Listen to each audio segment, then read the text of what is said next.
La vuelta del IVA a los alimentos más indispensables de la canasta básica se vio reflejada en precios ya el mismo fin de semana.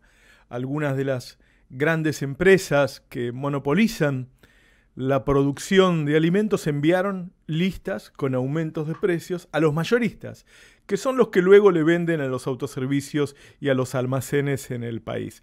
Macri le había sacado el IVA a los alimentos indispensables como una medida a dos bandas. Una, a ver si podía palear en algún lugar la inflación fruto de la devaluación post-paso.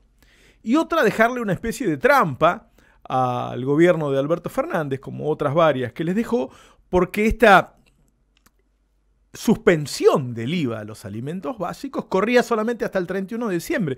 Es decir, que el 31 de diciembre el nuevo gobierno tenía que decidir si dejaba esos productos sin IVA o si volvía a ponerlo. Estamos hablando de la leche, del aceite, de la yerba, del azúcar, de la harina, de la polenta, de productos de primerísima necesidad.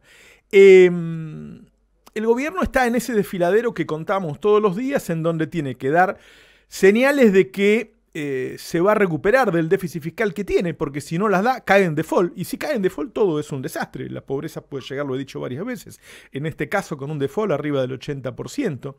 Tiene que ayudar a los gobernadores, que se llevan parte de lo que se recauda del IVA, porque los gobernadores tienen problemas fiscales tan o más importantes de los que tiene la nación, y a la vez tiene que, como mínimo, como decíamos recién, ayudar a los más necesitados. Y si es posible que esa ayuda a los más necesitados termine verificándose en una salida de la recesión. Bueno, todo eso junto es muy difícil. Todo eso junto es muy difícil. Y entonces hay días en los que las decisiones son como mínimo discutibles, polémicas. En este caso, cuando uno piensa a dónde gravar, a dónde cobrar impuestos, ir a esos 20 productos tan indispensables para la canasta básica parece como mínimo poco creativo o poco osado. ¿Por qué no ir a buscar una solución para las cuentas públicas, aunque sea por un tiempo, en otro lado, en vez de ponerle IVA al producto que va a comprar alguien que está en situación tan dramática, resultado de 4 años de neoliberalismo?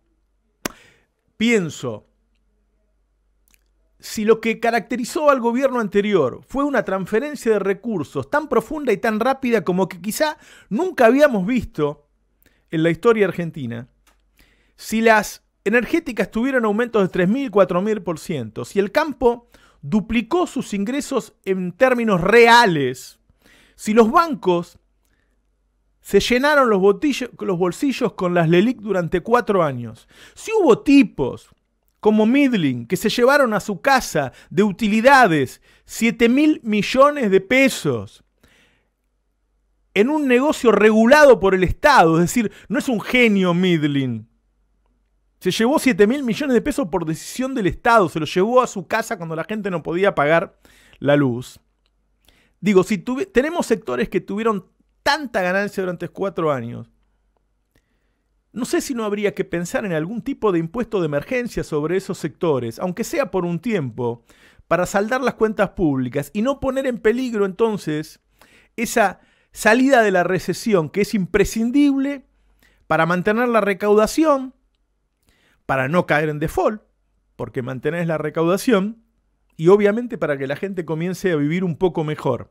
Me parece que dentro de todas las medidas que vino tomando el gobierno, para mi gusto, todas de muy buen nivel, de alto nivel diría yo, obteniendo los dos resultados imprescindibles que necesita, es decir, no caer en default y empezar a ayudar a los que menos tienen, me parece que volver a gravar con IVA, repito, la leche, la harina, la polenta. Muchos dicen, son solo 20 productos. No, no, no. Esos 20 productos representan el 40% del consumo de alimentos del país. La gente come eso. La gente consume eso. Es muy importante. Ir a buscar, era lógico, era obvio, se caía de Maduro porque se lo habían sacado hace muy poco tiempo, que ibas a volver a ese lugar. Te invitaba al mismo vencimiento de la resolución. Ahora, ¿En cuánto pone en juego la salida de la recesión gravar con un 21% esos productos? Es difícil de mensurar hoy. El gobierno dijo, bueno, la leche no va a subir porque tenemos un acuerdo con las empresas y con los supermercados. Otros productos van a subir un 7%, otro un 14%. La verdad es que casi el 70% de la venta de esos productos se hace a nivel minorista. Hay 150.000 almacenes y autoservicios en el país. Eso obviamente es imposible de controlar, pero además esos le compran a los mayoristas que no tienen ningún acuerdo y que no tienen márgenes de comercialización como para absorberlo. Es decir, es imposible que por ese lado pueda haber algún acuerdo que haga que no termine todo esto en un aumento del 21% en un mes, 2 meses, 3 meses, 4 meses. No se va a trasladar de un día para el otro. Pero ya hubo aumentos este fin de semana. Me parece que de todas las medidas que se tomaron, volver a gravar con IVA los alimentos indispensables, puede haber sido quizá el primer error en materia económica del gobierno de Alberto Fernández, que en algún lugar, quizá en el margen, es cierto, ponga en peligro las escasas posibilidades que teníamos hasta ahora de salir de la recesión. Digo, es muy difícil hacer la tortilla sin romper ningún huevo. Congelar las tarifas de la energía, ¿es suficiente? Porque se las congelaste después que las subieron un 3.000 o un 4.000%. ¿O por ahí deberían pagar algo en particular las energéticas? A los bancos, ¿se le puede o no se le puede cobrar, como han hecho incluso los europeos en su momento, impuestos extraordinarios por una sola vez ante una emergencia y después de semejante transferencia de recursos? ¿Era la única solución volver a gravar los alimentos indispensables? Me parece que no.